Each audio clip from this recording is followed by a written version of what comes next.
सोनापुर नामक गांव के पास एक जंगल होता था। उस जंगल में पृथ्वीराज नाम का एक आदमी जंगल का अफसर था। वह अपने परिवार के साथ जंगल में एक खूबसूरत बंगले में रहता था।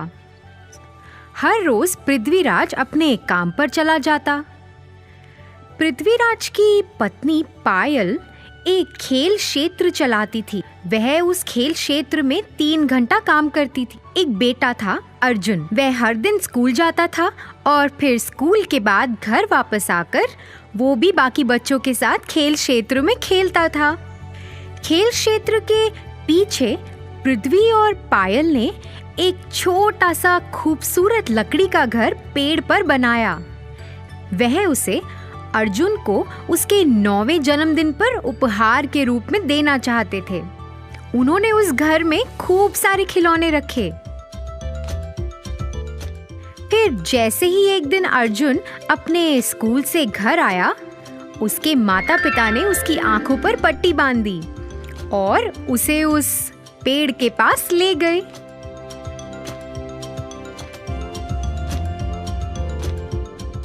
जैसे ही अर्जुन ने वह घर को देखा, वह बहुत खुश हुआ। वह अपना आधा दिन उस लकड़ी के घर में ही बिताता था।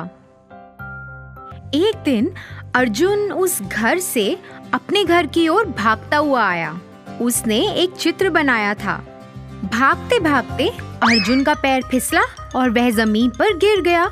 उसने जमीन पे सीप के आकार का एक शंख देखा। उसे उत्सुकता हुई कि ये क्या है, तो उसने मिट्टी में अपना हाथ डाला और उस सीप को निकाल लिया।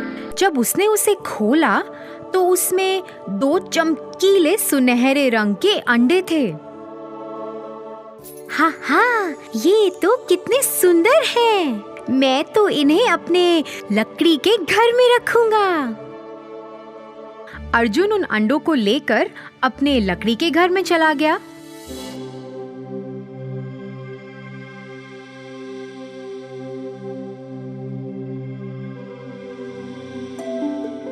और उनके साथ खेलने लगा।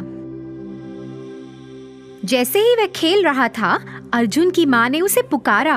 अर्जुन घबरा गया कि कहीं उसकी माँ को पता ना चल जाए और वो उसे डांटे ना। उसने फटाफट से उन अंडों को एक कपड़े के अंदर छुपा दिया और वहां से नीचे चला गया।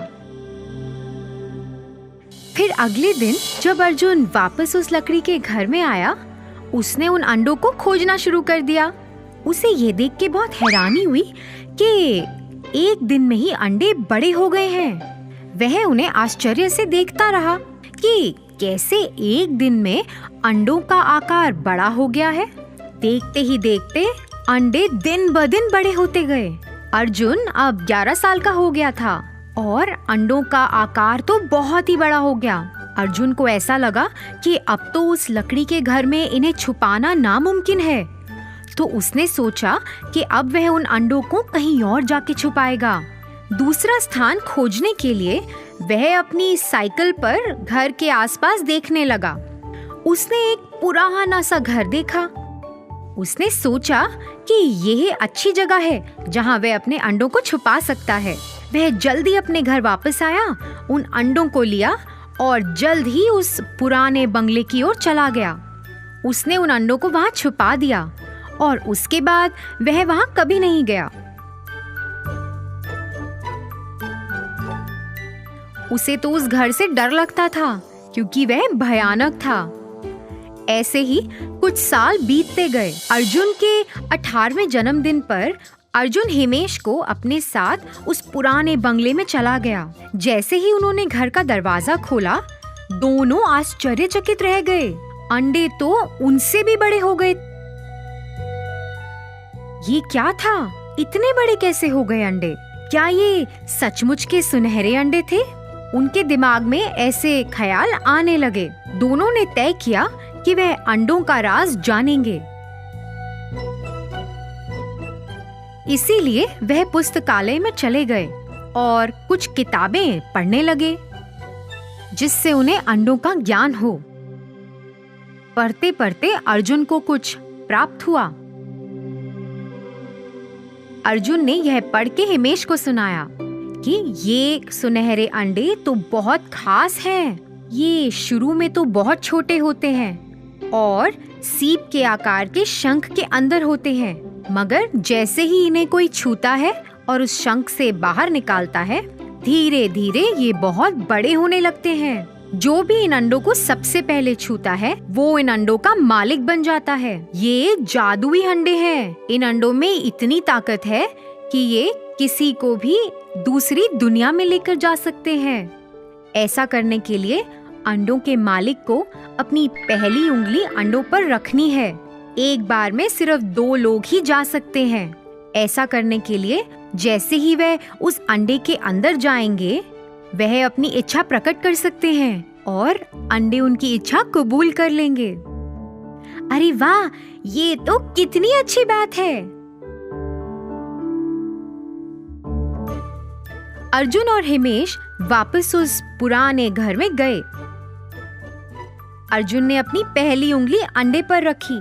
जैसे ही उसने ऐसा किया, अंडे खुल गए। दोनों एक एक अंडे के अंदर शामिल हो गए। हमें अंतरिक्ष में ले जाओ। जैसे ही उन्होंने ऐसा कहा, दोनों अंतरिक्ष में पहुंच गए और उड़ने लगे। दोनों ने बहुत मजा उठाया और फिर वापस अंडे में आ गए। उस दिन से दोनों अलग अलग जगहों पे जाते थे। एक बार वह ऐसी दुनिया में गए जहां बहुत प्रकार के फूल थे। उन्होंने आसमान की यात्रा की, बादलों में से गुजरते हुए, और धरती को वहां से देखा। फिर एक दिन वह सोच रहे थे कि अब हमें कहाँ जाना चाहिए। हे अर्जुन, अभी तक हमने कितने प्रकार की जगह देखी है, लेकिन हमें समुद्र की सैर करनी चाहिए। वहाँ तो हम अभी तक गए ही नहीं हैं।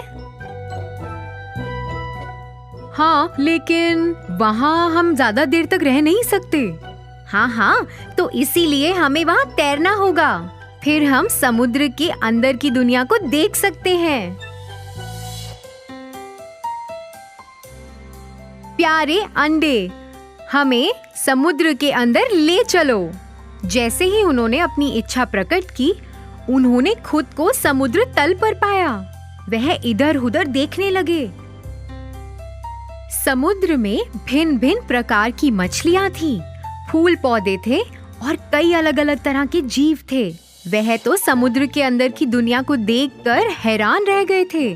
बस वो तो उस जगह का लुत्फ उठा ही रहे थे कि अचानक उन्होंने अपनी ओर आते हुए एक बड़ी मछली को देखा। हे अर्जुन, देखो वो कितनी बड़ी मछली है।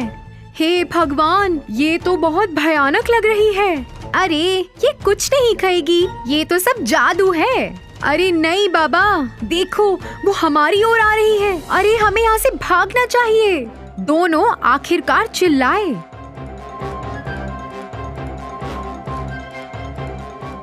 मेरे सुनहरे अंडे, मुझे यहाँ से वापस ले चलो। फिर जैसे ही उन्होंने ऐसा कहा, वह वापस अंडों के अंदर आ गए। उन्हें फिर एहसास हुआ कि जादू का तो इस्तेमाल करना उन्हें आ गया है, लेकिन उस जादू की मदद से उन्हें कहाँ-कहाँ जाना है, इसकी उन्हें अभी तक खबर नहीं है। उन्होंने कभी ऐसा सोचा ही नहीं था कि ऐसी भयानक घटना भी उनके साथ घट सकती है। दोनों ने ये तय किया कि अब वह उस जादू का इस्तेमाल नहीं करेंगे। उन्होंने उन सुनहरे अंडों को बड़े से कपड़े से ढक दिया।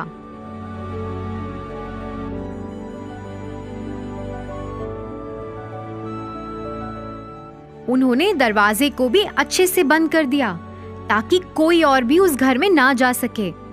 इसके बाद वह दोनों उस घर में मुड़कर कभी वापस नहीं लौटे।